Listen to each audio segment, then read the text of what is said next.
There's been an awful lot going around about how shallow the most recent YouTube Rewind was. What with Will Smith pretending to care about the Fortnites and Casey Nightman enthusiastically shouting K-pop as if it was anything other than just pure trash. But so far, all of the commentary that I've seen on this video, not a single person has been able to identify what is so very clearly the worst part of the entire thing, what is obviously the cause of the massive number of dislikes that video has received. The Farbery. The god-awful, cheaply made, inauthentic abomination that is this portrayal of the proud men of the household cavalry. They thought they could get away with it. Oh, they didn't think anyone on this platform was petty and obsessive enough to care enough to call them out on it. But oh, they were wrong.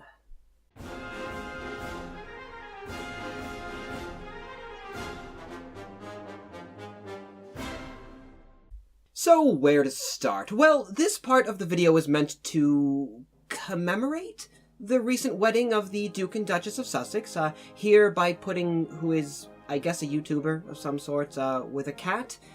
I don't really get why, but I suppose in the end it's best not to go too deeply into it. I mean, when you stare into the abhorrent abyss that is a YouTube Rewind, it tends to stare back. But anyways, we have here a portrayal of two men of the household cavalry, the mounted equivalent to the foot guards in the household division of the British Army.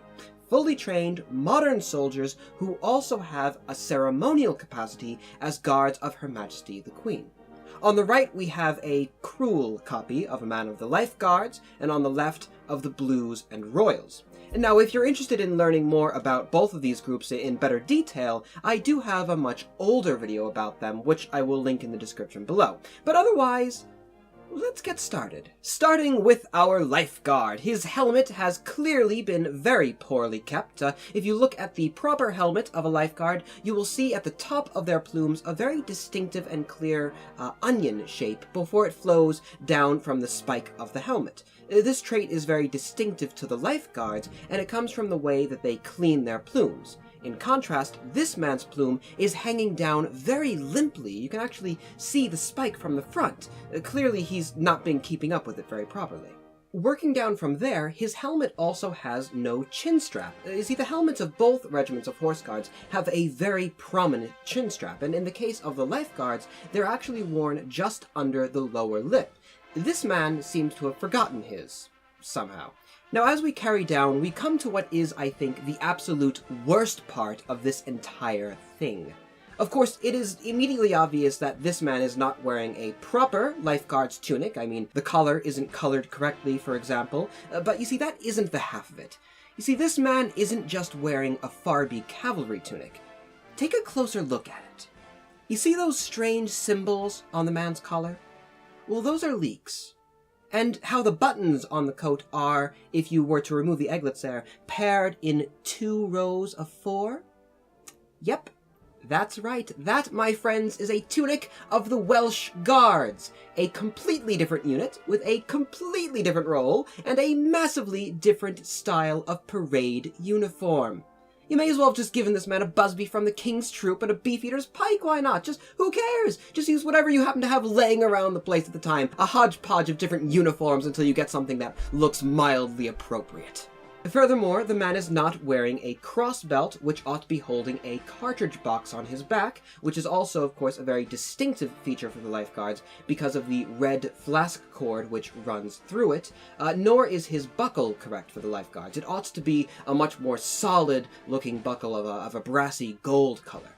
His gauntlets as well look rather small and wrinkled when compared to the proper ones worn by the real regiment.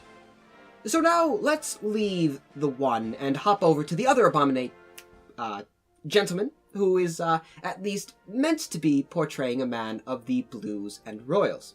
Except, of course, that he is still wearing the same Farby style of lifeguard's helmet rather than the proper one of his own regiment. You see, the Blues and Royals have a very similar style, of course, but their plumes are red, and without the distinctive onion shape, which honestly is quite ironic because this man's plume has more of an onion than the other one did, though still not clear enough even for a lifeguard, and he's not meant to have any of them at all.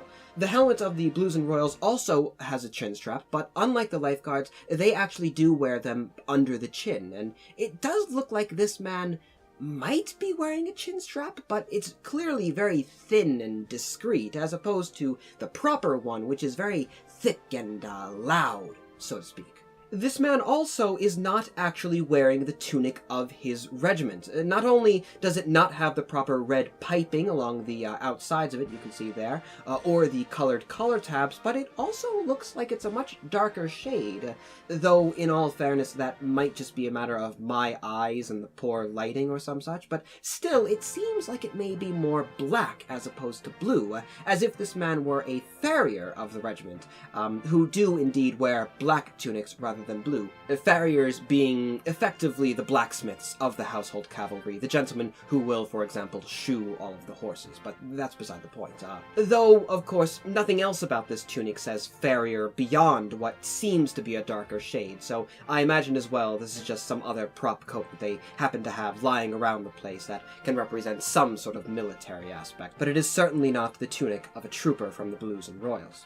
And his medals as well look as if they're sloping down his chest, as if they're too heavy for that ill-fitting tunic, and his eglets look more like a pocket watch chain because it's just so thin.